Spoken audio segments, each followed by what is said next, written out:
Last వీడియోలో బ్రహ్మ విష్ణువుల యుద్ధం గురించి తెలుసుకున్నాం. మరి ఈ రోజు బ్రహ్మ అసత్యం ఆడినందుకు మహాదేవుడు ఎలాంటి శిక్ష వేశాడు, ఆ శిక్ష వల్ల బ్రహ్మదేవుడు ఏం కోల్పోయాడు అనే వాటి గురించి ఈ రోజు తెలుసుకుందాం.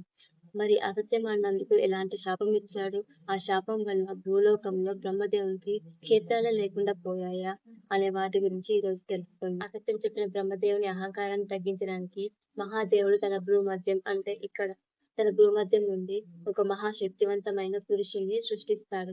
అతనెవరో కాదు, భైరవుడు. భైరవుడు మహాదేవునికి నమస్కరించి, ప్రభు, నేనెవరను? నాకు మంచి పేరు పెట్టి ఆయుష్షు, తేజస్సు, కార్యసిద్ధిని ప్రసాదించండి. నేను చేయవలసిన పని ఏమిటో నాకు చెప్పండి అని అడుగుతాడు. అప్పుడు మహాదేవుడు ఇలా చెప్తాడు: పుత్ర, నీవు నా నుండి పుట్టిన వాడివి.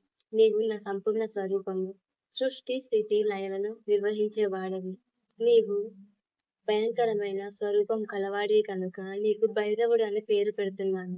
భైరవుడు అంటే బ అంటే భరించడం, రా అంటే లయం చేయడం, వా అంటే సృష్టిని సృష్టించే వాడివి కనుక నీకు భైరవుడు అనే పేరు పెడుతున్నాను అని ఇలా ఎన్నో పేర్లు పెడతాడు భైరవునికి మహాదేవుడు. చివరగా మహాదేవుడు భైరవునికి ఇలా చెప్తాడు: ప్రకాశం, విమర్శ, శివ, శక్తి, భైరవుడు, భైరవి అన్ని వేరు కాదు, ఒకటే తత్వం అని చెప్తాడు. శివశక్తులు విడదీయలేని పరబ్రహ్మ స్వరూపం అని చెప్తాడు. అంటే భైరవ తత్వం అని అర్థం.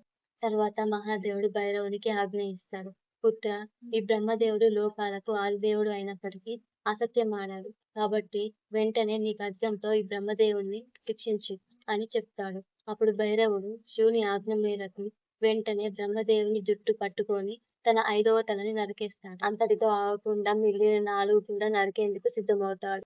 అప్పుడు బ్రహ్మదేవుడు తన అలంకారాలన్నీ చెదిరిపోయి, జుట్టు విప్పబడి, పై వస్త్రాలన్నీ సరిగ్గా లేక భయపడి భైరవుని పాదాల మీద పడి క్షమించమని కోరుకుంటాడు. అది చూసిన విష్ణుమూర్తి ఎంతో దయతో భయపడుతున్న బ్రహ్మదేవుని రక్షించాలని శివుని పాదాల మీద తన కన్నీళ్లతో అభిషేకం చేస్తూ చేతులు జోడించి ప్రార్థించాడు. ఓ శంకర, బ్రహ్మదేవునికి నీవే 5వ తలని ఇచ్చావు కదా, కనుక తను చేసిన తప్పును క్షమించు.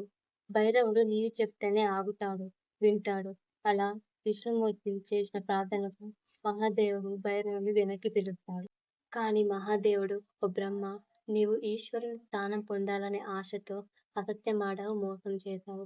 కనుక సత్యాన్ని విడిచిన నీకు భూమిలో ఎలాంటి ప్రత్యేకమైన క్షేత్రాలు, దేవాలయాలు, ఉత్సవాలు, పూజలు లేకుండుగాక అని శపిస్తాడు మహాదేవుడు బ్రహ్మదేవుడు. అది విన్న బ్రహ్మ ఎంతో కరుణతో: స్వామి, నీవు మహిమ గలవాడివి.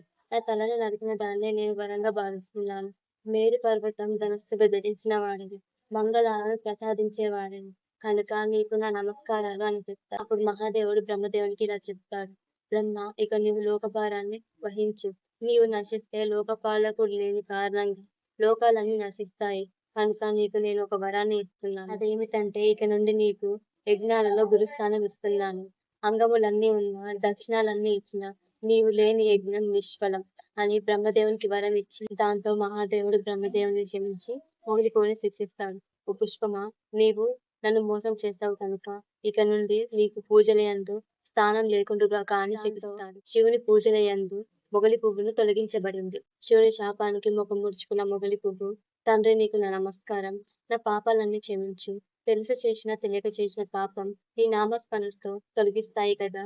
అట్టి నేను నిన్ను దర్శించాను, ఇక నాకు దోషం ఎక్కడ అని అంటుంది. మహాదేవుడు ఇలా అంటాడు: నేను పలికినది విధివాక్యాలు కనుక నేను నిన్ను ధరించలేను. కనుక నీకు ఒక వరాన్ని ఇస్తున్నాను.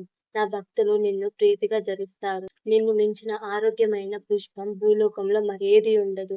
ఛత్ర రూపంలో నీవు నాపై ఉంటావు అని వరాన్ని ఇస్తాడు మహాదేవుడు. ఇలా బ్రహ్మ విష్ణువులను క్షమించి మొగలి పువ్వుకు ఉన్నత స్థానం ఇచ్చి దేవతలందరి సమక్షంలో సర్వోన్నతుడై విరాజిల్లుతున్నాడు మహాదేవుడు. ఈ రోజు మహాదేవుడు బ్రహ్మదేవునికి, మొగలి పువ్వుకి ఎలాంటి శాపం ఇచ్చారు, దాని ద్వారా వారు ఎలాంటి వరాలు పొందారు అనేది ఈ రోజు తెలుసుకుందాం.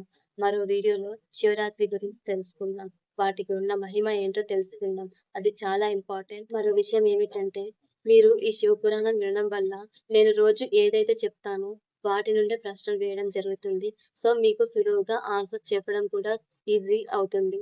సో మీరు ఈ కథ వినండి, మీరు నాలెడ్జ్ పెంచుకోండి. ఈ రోజు క్వశ్చన్ ఏమిటంటే, మహాదేవుడు బ్రహ్మదేవుని శిక్షించడానికి ఎవరిని సృష్టిస్తాడు? ఆప్షన్ 1 ఇంద్రుడు, ఆప్షన్ 2 అగ్నిదేవుడు, ఆప్షన్ 3 భైరవుడు, ఆప్షన్ 4 అగ్నిదేవుడు. మీకు ఆన్సర్స్ తెలిస్తే కామెంట్ చేయండి. తెలియని వారికి నేను కామెంట్‌లో ఆన్సర్స్ ఇస్తాను. అంతవరకు సెలవు. ఓం నమః శివాయ.